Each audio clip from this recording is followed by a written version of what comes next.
Hello and welcome to Arty Hearty Life.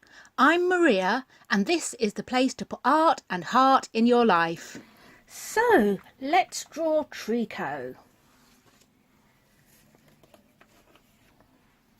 Now the first thing to do, especially if you're fairly new at this and not necessarily confident in managing to draw Treecko just like that, is to look up a bunch of pictures, Google or in books or in one of the games, and that's what I've done. And I'm going to copy some of the pictures of Treecko that I've seen in order to get a feel for what it feels like drawing Treecko, what the pencil strokes feel like.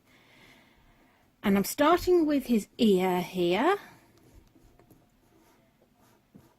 that comes down into his head, and then he's looking slightly that way, so it's sort of a 3/4 profile, and I'm gonna pop in the other ear as well. Now you'll notice I do very rough sketchy lines, and what I tend to do is then come back over them and just darken them up a little as I get more confident and more certain of where I want each line to be.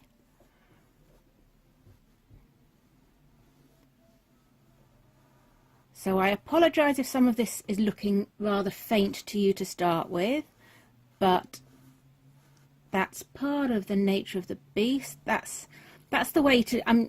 if I started out with heavy lines, I would have a devil of a job rubbing out any that I didn't like. And if they made indentations into the paper as well, then that would be that would just ruin it basically. That would spoil everything. So very light lines, very light pressure, and darken them up slightly as I get certain of where I want them to be. This is that's his chin coming down there. Top of his mouth there. Now I think I've drawn him a bit big, and I think I've drawn him, his head's a bit too short for the width I've made it, and he's also a bit too big. I'm not going to fit his whole body in, but just to show you that, I am going to carry on with this, and then I will get a better feel for the size to draw him on my next go. So come down here like this. Let's have a look. Right,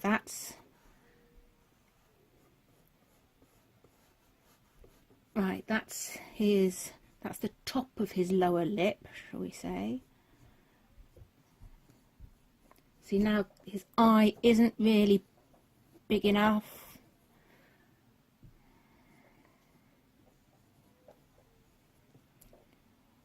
But it'll do for now, for our first go, getting a feel for the curves that we're drawing.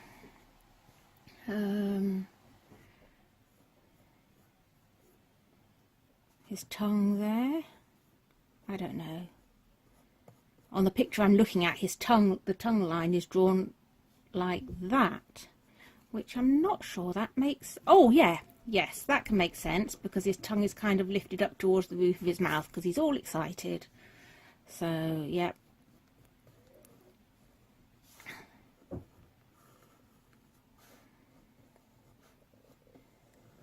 Okay, there's that chin line, and then we're going to have his body curving out round here and coming down here and down towards his leg and his foot, which I'm not going to fit in, but here we are going to fit one of his feet in, because it's one of his legs in, because he's lifting his knee up and he's giving a bit of a kick there.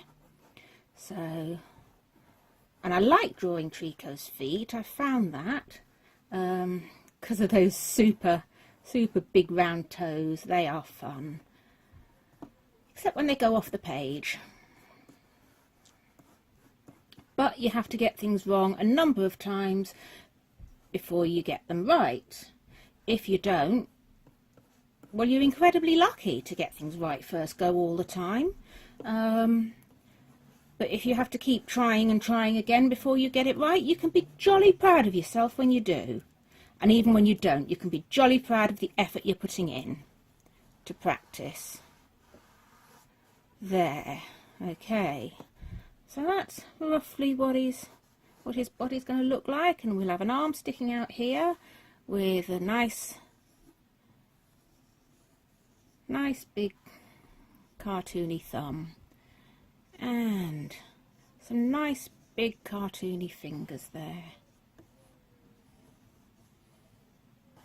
Okie dokie. And the palm of his hand, the back of the palm of his hand, just going round there like that. And then his other hand, I think, is coming out. Let's have a look. Let's have a look at my reference pictures and see where I want to do his other hand for this one.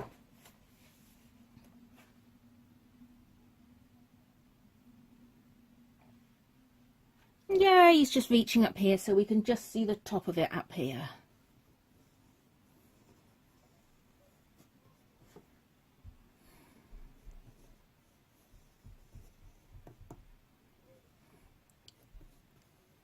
Three-fingered hands.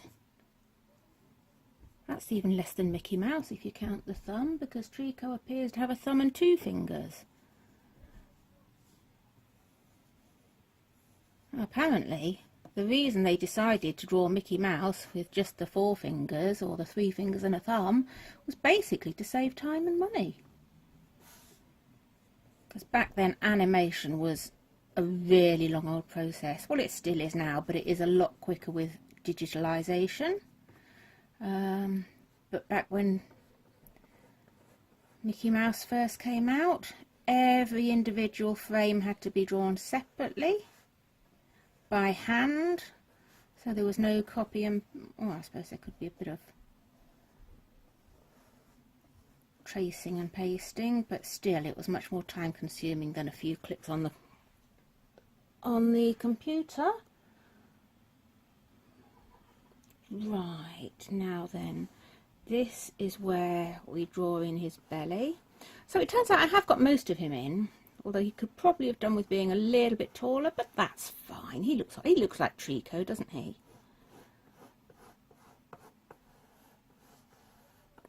There we go. So, you know, I really started getting into drawing about 1.5 years ago, so it hasn't really been very long. And one of the things that I feel is really important when you're starting out with something like this, where there is so much potential for getting discouraged, I think you need to do things that are not too difficult so that you can feel satisfied with the results more easily. Because if you're always taking on things that are way beyond you, it's easy to get discouraged. Well, it is for me. It is for me. So I started out, last summer I started out drawing some Disney princesses, and I traced them. Yep, I really traced them. But I only traced the outlines. And once I traced the very edge outline, then the rest of it I did by eye, copying from the reference image. And I did a lot of work. I spent a long time on that. But it helped immensely. It helped me to really get a feel for how I was holding the pencil, how the pencil making contact with the paper to get the strokes I wanted. And it gave me a lot of practice also in tone and shade, because I did all the I sketched in all the tonality and did the whole of the shading without tracing that, without just sort of doing that from the images. So it really was just the outline that I was tracing, just so that I knew I was going to get the proportions right. That's the only thing that tracing really helps with, getting the proportions, I think, the proportions and the shapes. And it's a useful little shortcut whilst you're getting familiar with what you're doing and getting familiar with, well, I've said, haven't I? I've said it all. I don't want to repeat myself too much, or this video will be boring to watch. Okay, so there's my first Treecko. As I said, his head is a bit short, and his body comes off the bottom of the page, but hey, First go, not too bad. So let's have a go at another pose. Let's have one of him. I've got a reference picture of him here with his arms stretched out. Oh, I haven't drawn his tail. His tail. Poor old Treecko. Let's give him a tail. That big floofy tail that he has. Right, so if I started around about here, and then it can come round here.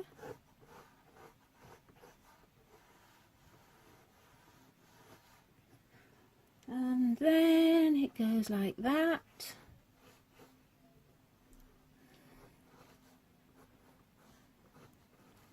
Very floofy, and it's kind of like a double tail sort of thing, and that isn't big enough. Right, let's bring this one round here. It's bigger and floofier than that. Right, and then we have the second part of it behind that one, and we're not going to see so much of that. So that's there.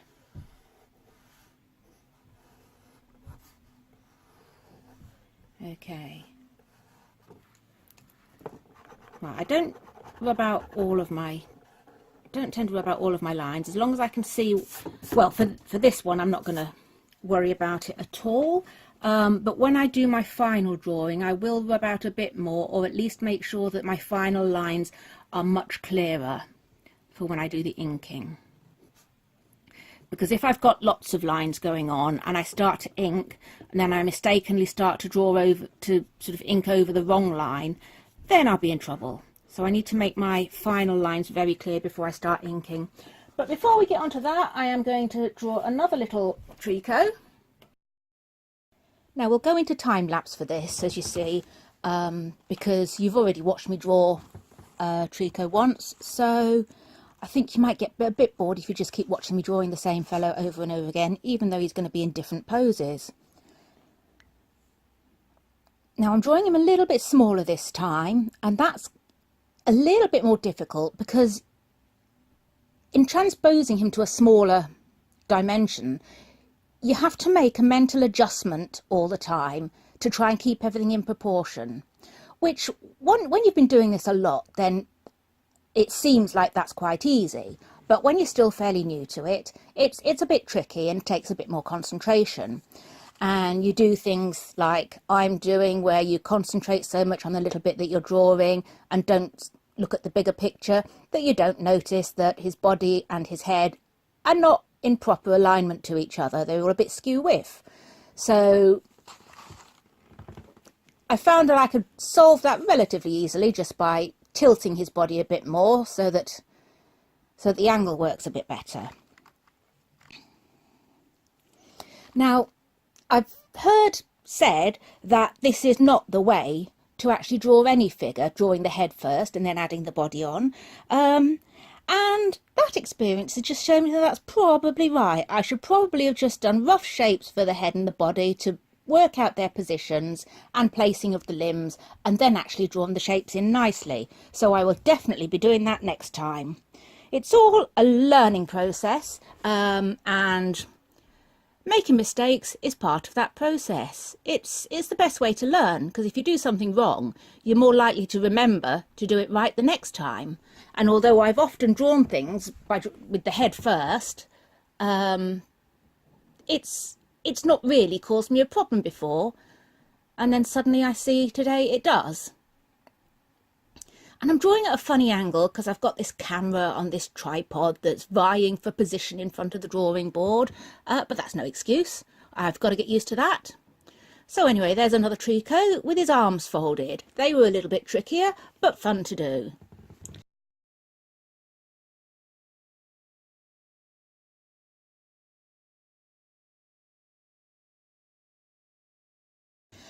Now, after that, I thought I would make up a pose. Having got some experience drawing Treecko himself and a little bit of practice and familiarity with his shape, I thought I'd draw him in a superhero pose.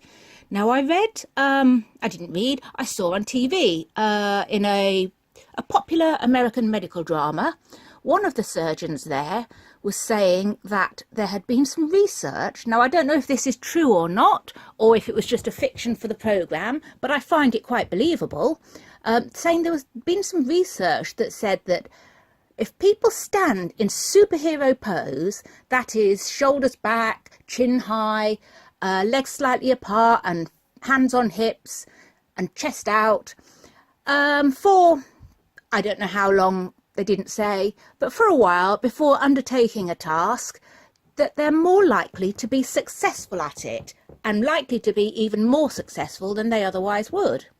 Now, I can see how this would be true, because when you stand like that, if you really embrace it and get into it, it's going to boost your confidence and boost your positivity, and those are the things that are going to make you more successful. I mean, if you go into that pose and you're standing there feeling awkward, thinking, ooh, I feel a bit silly doing this, then it's not going to help at all. But if you get into it and say, yes, I'm a superhero, I can do it, I've got this, you're setting yourself up for success, I think. So I'm going to have to remember to do that as well sometime.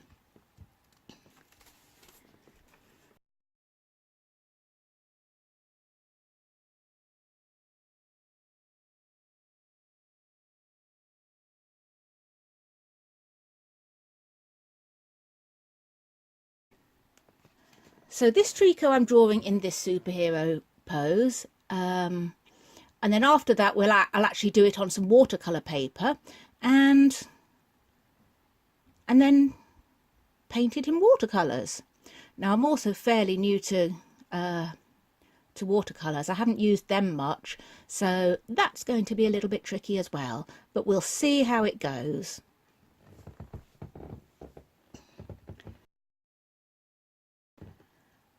Now, as you probably know, the Generation 3 Pokemon are arriving in Pokemon Go sometime this month, so I thought it would be a nice idea to try and get to know the Gen 3 Pokemon through the medium of art. So I thought we'd start with a starter. Treecko is one of the Hoenn region starter Pokemon, and the Hoenn region Pokemon are the ones that are coming to Pokemon Go in Gen 3. The next Pokemon drawings I do will be Torchic and Mudkip, and then I've got an idea for doing one of the three of them together, which I hope might be fun. But I've got so many other plans as well and so many other things to do, so we shall have to see how that goes.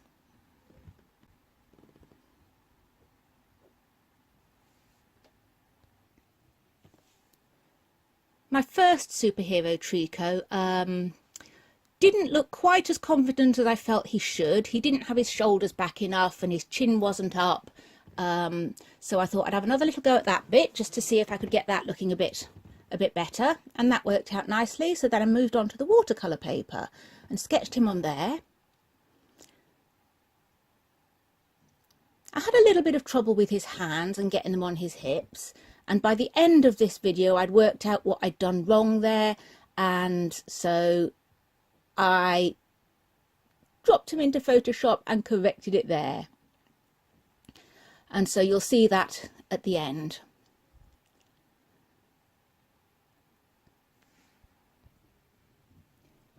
I only really got into drawing about 1.5 years ago, so I'm still making a lot of mistakes myself. So bear with me, bear with me.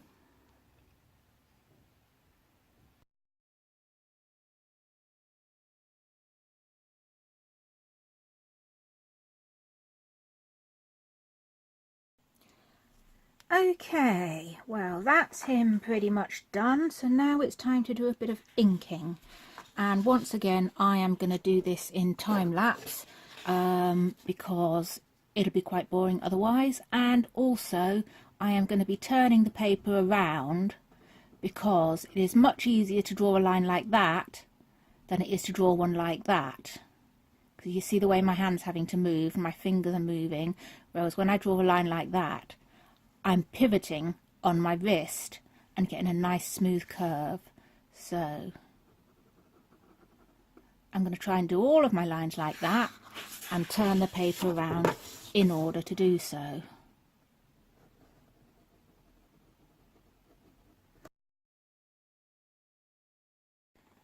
Now, while Treecko does his time-lapse somersaults, I'll tell you a bit about the materials that I'm using.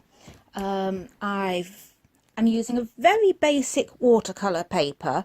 The brand is Crawford and Black. It's really, really cheap, and it's from The Works, which is a UK company, which is great for budget art supplies for beginners.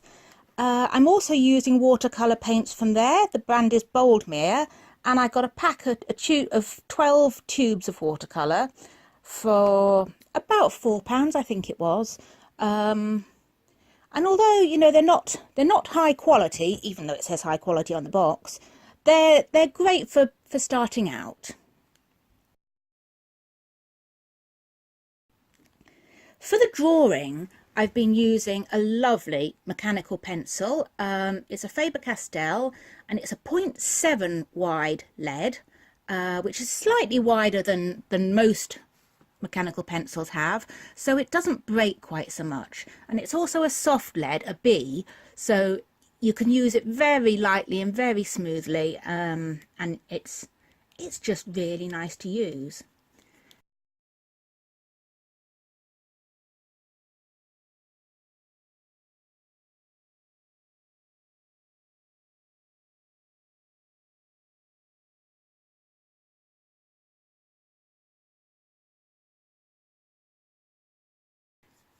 Now the inking, I'm also using a Faber-Castell Echo Pigment fine liner, 0.5 mil, which is doing a lovely job for me. I'm really liking that. I got it years ago in a set of, I can't remember what it was in a set of, but I'm gonna have to see if I can find another one, because I'm sure it'll run out before very long. And I do some little bits with a Pigma brush pen, particularly the black parts of the eyes, because they fill in better with a brush pen than they do with a fine liner.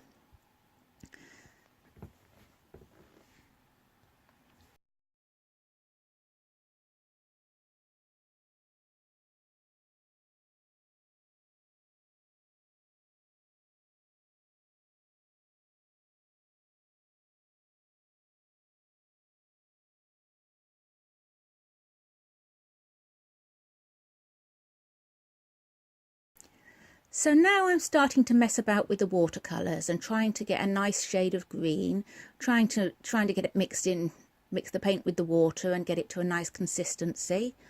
I've been watching Casey Golden on her channel, and she does some lovely drawings and paints them in watercolours, and she's the reason I decided I'd give watercolours a go, really, for this painting, because hers always seem to look so lovely.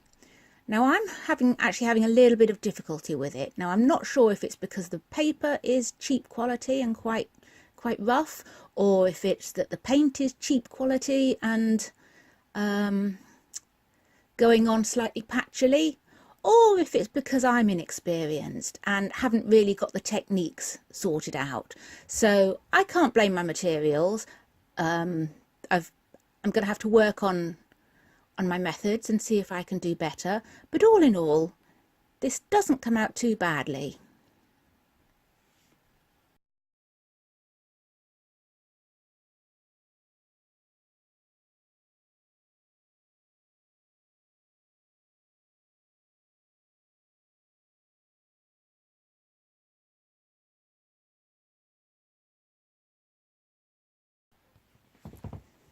The only green in this set is sap green, which works well enough for his tail, so I'm using it just as it is for his tail. And then I've mixed it with some yellow to get the green, a lighter green for his body, and then added a little bit more sap green back in it for the leaf in the background.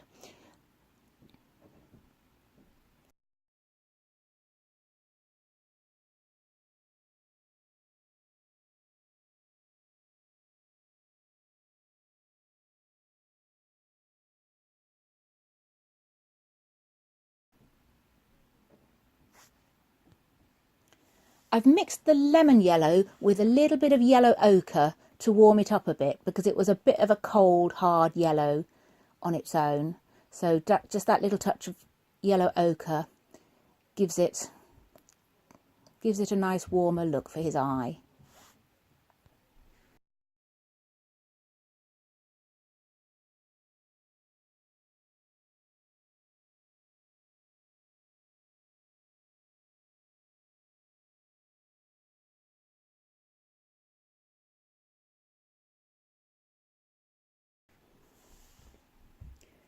I've used deep red for his tongue, and then I've mixed deep red with burnt sienna and a bit of the lemon yellow for his belly. And then I've darkened that up with a bit of the sap green for the inside of his mouth.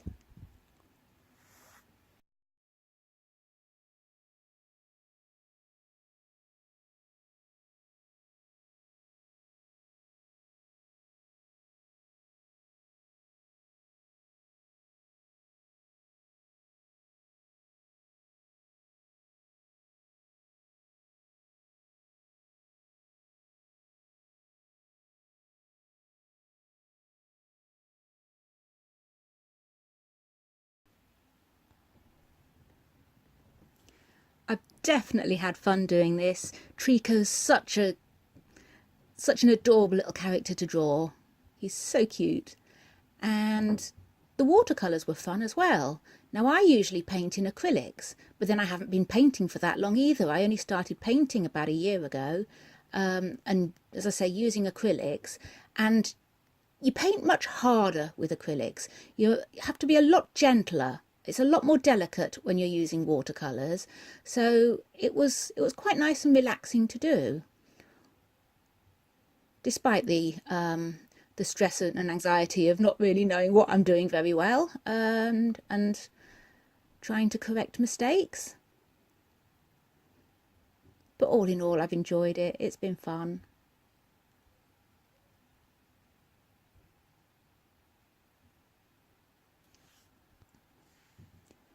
Once the first layer on each area is dry, then I just have to wait a while and put another layer on. Sometimes I've just darkened the shade up a little bit, but sometimes I've just used exactly the same and used the fact that I'm putting on a second layer to increase the saturation for the shadows.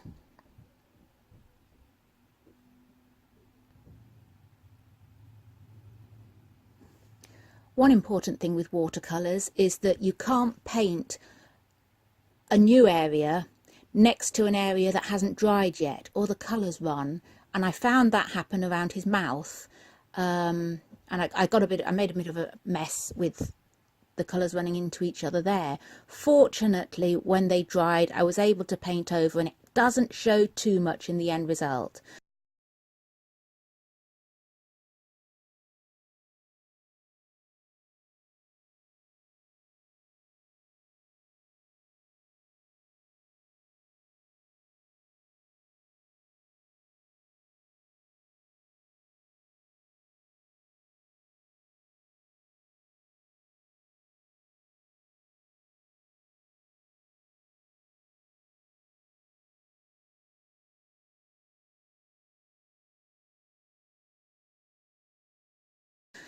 So all in all, I think for a first go, that's not too bad. It's not great, but it's not awful.